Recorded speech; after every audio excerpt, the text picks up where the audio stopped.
So going to Blakey Hall for the past few years has been really meaningful for Billy. And I think it all goes back to when I first started going as a freshman. So it was like 3 years ago this semester.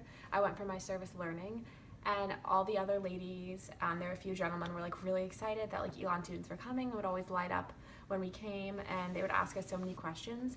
And I always noticed that Billy, like, she did introduce herself, but she was also rather distant, and kind of just like brushed us aside, like we didn't really matter that much. And I think that's what actually drew me towards her, was because I gravitated towards like what's wrong, like why is she not like the others.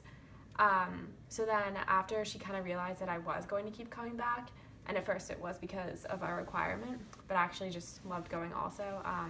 But I think once she realized that I wasn't just someone who was going to come once and never come back, or like maybe come like every like 3 months and stuff like that, she started to open up to me. And that's when I realized that her son had actually died a few weeks prior to us starting our fall semester. And he died like really suddenly in his sleep. And I think he had a drug problem, or something bad with his history, so they weren't that close at the time.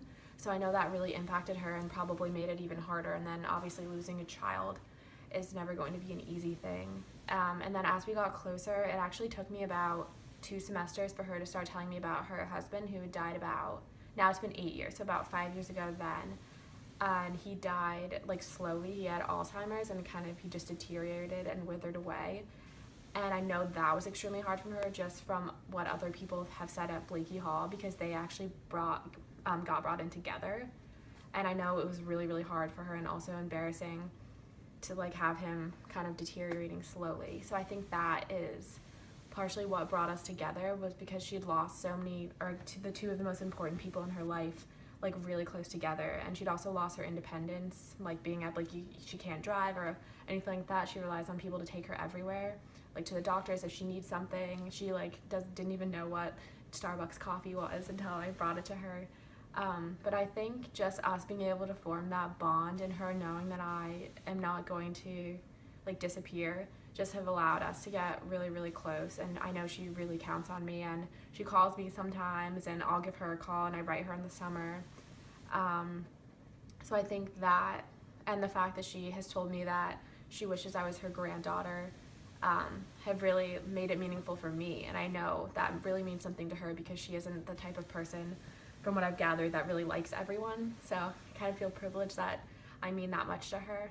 And I guess another part of going to Blakey Hall in general is that a lot of people do die, and I've seen that firsthand. There were a few people there in my freshman year who I talked to a lot, and then when I came back for my sophomore fall, like 3 of them had died. And then it kind of just happens every like few months. And I mean, it's to be expected, because they're all very old, obviously, or they wouldn't be in assisted living.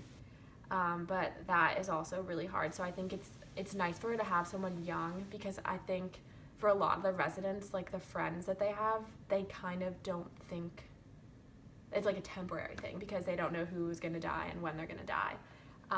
So I think that is also, like, my age is probably beneficial and good, because nothing is going to be expected to happen to someone young. And yeah.